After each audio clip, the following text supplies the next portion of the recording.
Hello बच्चों, आप सबके बीच में आज एक नया टॉपिक लेकर उपस्थित हुआ हूँ। वैद्युत द्विध्रुव। वैद्युत द्विध्रुव क्या होता है? वैद्युत द्विध्रुव मतलब इलेक्ट्रिक डाइपोल। इलेक्ट्रिक डाइपोल क्या होता है? वैद्युत द्विध्रुव एक ऐसा निकाय है जिसमें दो समान परिमाण के परंतु विपरीत चिन्ह के आवेश कुछ दूरी पर स्थित होते हैं, कुछ अल्प दूरी पर स्थित होते हैं। तो दो समान परिमाण के परंतु विपरीत चिन्ह के आवेश, तो दो समान परिमाण के आवेश कौन कौन से हो गए? एक ले लेते हैं प्लस क्यू आवेश और दूसरा ले लेते हैं माइनस क्यू आवेश। ये दोनों आवेश बहुत अल्प दूरी पर स्थित होते हैं। तो ये दोनों निकाय के द्वारा जो निकाय बनेगा, इन दोनों आवेशों के द्वारा जो निकाय बनेगा, उस निकाय को हम लोग क्या बोलेंगे? वैद्युत द्विध्रुव बोलेंगे। इसमें क्या है, दोनों आवेश के परिमाण बराबर होंगे परंतु जस्ट विपरीत चिन्ह के होंगे। तो अगर हम लोग मैथमेटिकल रूप के लिए देखें तो यहाँ पर हम लोग माइनस क्यू आवेश लेते हैं और इससे कुछ दूरी पर माइनस क्यू आवेश से कुछ दूरी पर प्लस क्यू आवेश होगा। माइनस क्यू आवेश यहाँ पर, प्लस क्यू आवेश यहाँ पर, ये दोनों जस्ट क्या है? विपरीत चिन्ह के परंतु समान परिमाण के हैं। दोनों के बीच की दूरी 2l, इन दोनों के बीच की दूरी 2l लिया जाता है। इसका मिड पॉइंट O हो गया, इसके मिड पॉइंट से O से L दूरी इधर, L दूरी इधर, तो टोटल मिलाकर कितना दूरी हो जाएगा? 2l। तो इसी को बोला जाता है कि वैद्युत द्विध्रुव एक ऐसा निकाय है जिसमें समान परिमाण के परंतु विपरीत चिन्ह के दो आवेश एक अल्प दूरी पर स्थित होते हैं। इस वैद्युत द्विध्रुव में हम लोग वैद्युत द्विध्रुव आघूर्ण निकालते हैं और उस वैद्युत द्विध्रुव आघूर्ण जो होता है P, वो इन दोनों में से किसी एक आवेश का परिमाण और इन दोनों के बीच की दूरी का जो गुणनफल होता है वो क्या होता है? वैद्युत द्विध्रुव आघूर्ण देखा जाता है। तो P is equal to 2QL, ये फार्मूला हमारे पास बन जाता है। अगर इस P के मात्रक की बात देखा जाए, वैद्युत द्विध्रुव आघूर्ण का मात्रक, ये मात्रक कितना होता है? Q आवेश है, आवेश का मात्रक कूलाम, और L लंबाई है मीटर, तो ये कूलाम मीटर हो जाता है मात्रक। अगर P की बीमा की बात देखा जाए तो बीमा क्या हो जाएगा? बीमा कूलाम, कूलाम का बीमा होता है 80, मतलब आवेश का, और उसके बाद लंबाई है, लंबाई का बीमा L, तो ये हो जाता है LTA। ये हमारा बीमा आ जाता है किसका? P का। अब एक बात ध्यान देने वाली बात यह है कि P जो है वो एक सदिश राशि होता है। वैद्युत द्विध्रुव आघूर्ण जो होता है वैद्युत द्विध्रुव का, वो क्या होता है? एक सदिश राशि होता है। तो सदिश राशि, तो इसकी दिशा भी होगी, तो इसकी दिशा क्या होती है? इसकी दिशा सदैव माइनस क्यू से प्लस क्यू की तरफ होता है। तो इसकी दिशा यहाँ पर हम लोग मिड पॉइंट पर डिनोट कर देते हैं P का, वो क्या होगा?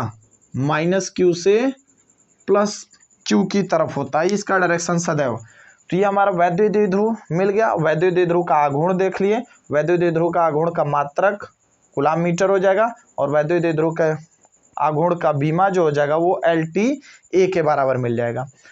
आगे चलकर हम लोग अभी पढ़ेंगे हम लोग वैद्युत द्विध्रुव के कारण वैद्युत क्षेत्र की तीव्रता।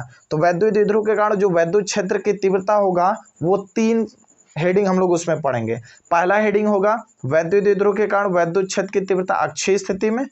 दूसरा हेडिंग होगा वैद्युत द्विध्रुव के कारण उसकी निरक्षीय स्थिति में वैद्युत क्षेत्र की तीव्रता। और तीसरा हेडिंग होगा वैद्युत द्विध्रुव के कारण किसी भी बिंदु पर वैद्युत क्षेत्र की तीव्रता।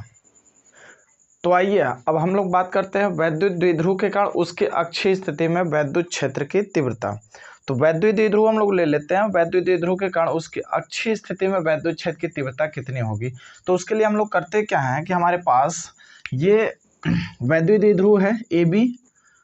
तो अगर नोट्स हम लोगों को लिखना होगा तो किस तरीके से लिखेंगे? माना कोई वैद्युत द्विध्रुव AB जो माइनस क्यू प्लस क्यू से मिलकर बना है, जिनके बीच की दूरी 2l है। इसके मध्य बिंदु O से R दूरी पर अक्षीय स्थिति में कोई बिंदु P है। इस बिंदु P पर वैद्युत क्षेत्र की तीव्रता की गणना करनी है। तो इस बिंदु पर वैद्युत क्षेत्र की तीव्रता की गणना करनी है। उसके लिए हम लोग करेंगे क्या कि प्लस क्यू के कारण बिंदु P पर वैद्युत क्षेत्र की तीव्रता निकाल ले पहले। तो प्लस क्यू के कारण बिंदु P पर वैद्युत क्षेत्र की तीव्रता निकालेंगे। तो प्लस क्यू के कारण बिंदु P पर वैद्युत क्षेत्र की तीव्रता उसको मान लेते हैं E1। तो E1 is equal to 1/4 pi epsilon naught आवेश बटे के दूरी का स्क्वायर, आवेश क्यू हो जाएगा बटे प्लस क्यू से बिंदु P तक की दूरी कितना होगा, टोटल O से यहाँ तक की दूरी R है, ये दूरी L है, तो ये बची दूरी कितना R माइनस L होगा। तो ये R माइनस L का होल स्क्वायर। और इसका डायरेक्शन अगर बात किया जाए डायरेक्शन E1 का, तो E1 की डायरेक्शन क्या होगा, प्लस क्यू है आवेश, प्लस क्यू के कारण क्या होगा दूर की तरफ, तो ये क्या हो जाएगा BP की दिशा में, BP की दिशा में दूर की तरफ हो जाएगा E1 का डायरेक्शन। अब उसके बाद माइनस क्यू के कारण बिंदु P पर वैद्युत क्षेत्र की तीव्रता, माइनस क्यू के कारण बिंदु P पर वैद्युत क्षेत्र की तीव्रता E2 मान लेते हैं उसके कारण। तो E2 बराबर 1/4 पाई एप्सिलॉन नॉट आवेश बटे के दूरी का स्क्वायर, आवेश क्यू हुआ बटे के यहाँ से टोटल दूरी यहाँ तक, तो ये दूरी हमारा R है और ये दूरी L है, तो टोटल दूरी कितना हो जाएगा R प्लस L। तो टोटल दूरी हमारे पास R प्लस L का होल स्क्वायर, इस तरीके से ले लेंगे। और इसका माइनस क्यू के कारण वैद्युत क्षेत्र की तीव्रता क्या होगा, उधर की तरफ ही होगा माइनस की तरफ, तो ये हो जाएगा PB की दिशा में, तो ये हो जाएगा PB की दिशा में। अब बिंदु P पर परिणामी वैद्युत क्षेत्र की तीव्रता निकालना है। तो बिंदु P पर परिणामी वैद्युत क्षेत्र की तीव्रता निकालने के लिए ध्यान देना कि ये E1 इधर की तरफ है और E2 इधर की तरफ है, दोनों जस्ट अपोजिट दिशा में, दोनों जस्ट अपोजिट दिशा में है, तो परिणामी वैद्युत क्षेत्र की तीव्रता उन दोनों के अंतर के बराबर आएगा। अब अंतर निकालने के लिए बड़े वाले में से छोटे वाले को घटाएंगे, तो यहाँ पे चेक करना है कि E1 बड़ा है कि E2 बड़ा है। तो E1 1/4 pi epsilon not Q, E2 में 1/4 पाई एप्सिलॉन नॉट क्यू, दोनों में ये दोनों कॉमन चीज था, बचा 1/r माइनस एल का whole square, 1/r plus L का होल स्क्वायर, तो इसी पर डिपेंड करेगा।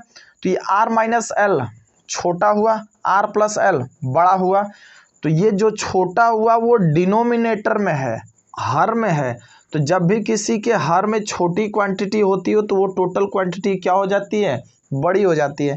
और जब भी किसी हर में डिनोमिनेटर में अगर बड़ी क्वांटिटी होती है तो वो टोटल क्वांटिटी क्या हो जाती है, छोटी। इसका मतलब E1 जो होगा वो बड़ा होगा और E2 क्या होगा, छोटा। तो E1 में से E2 को घटाएंगे, तो बिंदु P पर परिणामी वैद्युत क्षेत्र की तीव्रता E is equal to E1 minus E2, E1 की वैल्यू इतना हो गया और E2 की वैल्यू ये हो गया।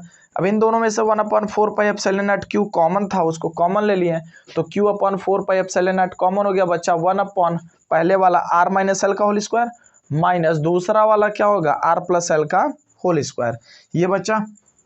अब उसके बाद क्या है, R माइनस एल का whole square, R plus L का होल स्क्वायर, दोनों एक साथ मल्टीप्लाई कर दिए, इसका मल्टीप्लाई यहाँ कर दिया और इसका मल्टीप्लाई यहाँ, तिर्यक मल्टीप्लाई कर दिया। तो तिर्यक मल्टीप्लाई करने पर ये R प्लस एल यहाँ पर हो जाएगा होल स्क्वायर और इधर क्या हो जाएगा R माइनस एल का होल स्क्वायर, इसका मल्टीप्लाई उधर कर दिए। अब इसका स्क्वायर ओपन कर दिए, R square plus L square plus 2RL, ये हो जाएगा। अब माइनस माइनस लगा ली, R माइनस एल का होल स्क्वायर ओपन करेंगे तो जितना भी चिन्ह होगा वो सबका सब चेंज हो जाए, तो R स्क्वायर प्लस में आएगा वो माइनस हो गया, L स्क्वायर प्लस में आएगा वो भी माइनस हो गया, माइनस 2RL आएगा लेकिन बाहर माइनस है तो वो प्लस 2RL हो जाएगा। अब बटे के R माइनस एल का स्क्वायर R प्लस एल का स्क्वायर है, A स्क्वायर B स्क्वायर है, इसको हम लोग लिख सकते हैं AB का होल स्क्वायर, तो वही चीज है, R माइनस एल का स्क्वायर भी है और R प्लस एल का भी स्क्वायर, तो इन दोनों का मल्टीप्लाई करने के बाद स्क्वायर कर दें। तो जब इन दोनों का मल्टीप्लाई करेंगे तो R माइनस एल और R plus L, R square minus L square होगा और उसका क्या होगा होल स्क्वायर, ये मिल जाएगा।